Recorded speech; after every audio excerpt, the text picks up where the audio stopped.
আসসালামু আলাইকুম। আজকে আপনাদের সাথে এক ভিডিওতে দুইটা রেসিপি শেয়ার করব। এক ভিডিওতে দুইটা রেসিপি শেয়ার করার কারণ হচ্ছে আমার গ্যালারিতে অনেক পরিমাণে ভিডিও জমে আছে যা আমি আপলোড করতে পারতেছি না সময় স্বল্পতার কারণে।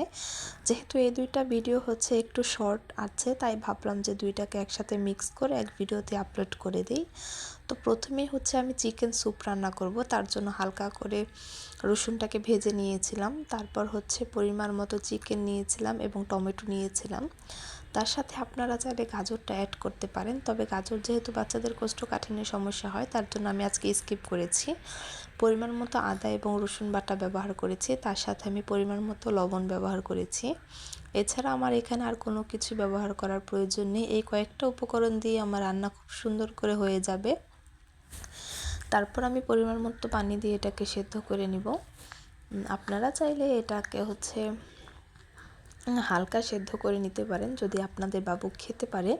যদি বাবু হচ্ছে বড় বাবু হয়ে থাকে, চিবিয়ে খেতে পারে, তখন হচ্ছে আপনারা এটাকে অল্প পরিমাণে সেদ্ধ করে নেবেন। আমার সাফামারা মাশাআল্লাহ চিবিয়ে খেতে পারে, তবে তাদের একটা বদ অভ্যাস আছে, তারা মুখে খাবার গেলে ওইটাকে হচ্ছে মুখ থেকে বের করে নিয়ে আসে। তার জন্য হচ্ছে আমি তাদেরকে একদম মিহি পেস্ট করে তারপর খাওয়াবো।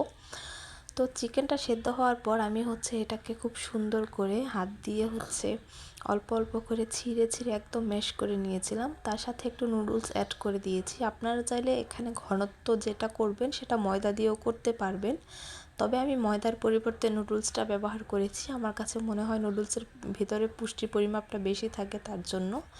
তারপর যেই নুডলসের ভেতরে একটা মশলার প্যাকেট ছিল ওইটাকে দিয়ে দিয়েছি। আপনারা চাইলে স্কিপ করতে পারবেন, তবে 1 বছরের বাবুদের নিচে যারা আছে তাদের ক্ষেত্রে নুডলসের মশলাটা না খাওয়ানোই ভালো।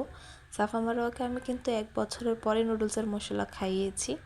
1 বছরের আগে হচ্ছে শুধু নুডলসটাকে লবণ দিয়ে সেদ্ধ করে তাদেরকে খাওয়াতাম, অথবা গোলমরিচের গুঁড়া ব্যবহার করতাম অথবা জিরার গুঁড়া ব্যবহার করতাম।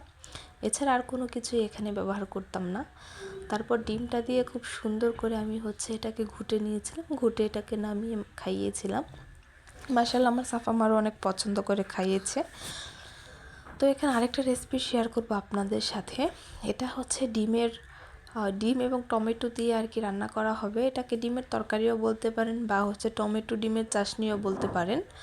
যেহেতু বাচ্চা মানুষ প্রতিদিন এক খাবার খেতে খেতে একদম বোর হয়ে যাচ্ছে, তাই ভাবলাম যে আজকে অন্যরকম কিছু রান্না করে খাওয়াবো। সাফা মারোয়াকে আমি বাসার তরকারি দিয়েই খাওয়াই, মানে আমাদের জন্য যেটা রান্না করা হয় ওইটা দিয়েই খাওয়াই। ম্যাক্সিমাম টাইম হচ্ছে তারা ডালটা দিয়ে ভাত খায়। ডালের সাথে হচ্ছে বাসায় যে সবজি বা তরকারি রান্না করা হয় বা মাছ মাংস শাক ওইগুলোই তাদেরকে খাওয়ানো হয়।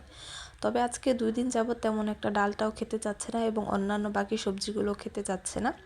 টমেটো এবং ডিম সাফা মারোয়া মাশাআল্লাহ অনেক পছন্দ করে। টমেটোর চাশনিটা বানিয়ে দিলে ওইটাও পছন্দ করে, তাই ভাবলাম ডিম এবং টমেটো দিয়ে একটা তরকারি রান্না করে দিব। তো যেমন ভাবনা তেমন কাজ। প্রথমে আমি হালকা একটু জিরা ফোড়ন দিয়েছিলাম, তার সাথে রসুন কুচি করা দিয়েছিলাম এবং একটা শুকনো মরিচ দিয়েছিলাম। শুকনো মরিচটাকে একটু ফ্লেভারের জন্য অ্যাড করা হয়েছে এবং জিরাটাকেও ফ্লেভারের জন্য অ্যাড করা হয়েছে। আপনারা চাইলে এখানে 5 ফোড়ন দিতে পারেন, তবে আমার সাফা মারোয়া 5 ফোড়ন খায় না, তার জন্য আমি ওইটাকে স্কিপ করে নিয়েছি। এখন খুব সুন্দর করে এটাকে সেদ্ধ করে নিব। পরিমাণ মতো লবণ ব্যবহার করেছি। তারপর 5 থেকে 10 মিনিটের মতো এটা রান্না করলে সিদ্ধ হয়ে যাবে। তারপর পরিমাণ মতো পানি এখানে ব্যবহার করব। তারপর আমি যে ডিমটাকে স্ক্রাম্বল করে রেখেছিলাম ওইটা প্রায় অর্ধেকটা সাফা মারোয়া খেয়ে ফেলেছিল। তারপর হচ্ছে আরেকটা ডিম এখানে নিয়েছিলাম, তবে একটা ডিমই এখানে যথেষ্ট হতো যদি তারা না খেত তার জন্য। তখন হচ্ছে আমি খুব সুন্দর করে ঝোলের সাথে টমেটোটাকে একটু ম্যাশ করে নিয়েছিলাম। ম্যাশ করে নেওয়ার পর যে 2টা ডিম আমি ভেজে রেখেছিলাম ওই 2টা ডিমকে অ্যাড করে দিয়েছিলাম। অনেক সময় আপনারা ডিমটা উঠিয়ে রাখলে রাবার টাইপের হয়ে যায়, তার জন্য পানি থাকা অবস্থায় ডিমটা দিয়েছি।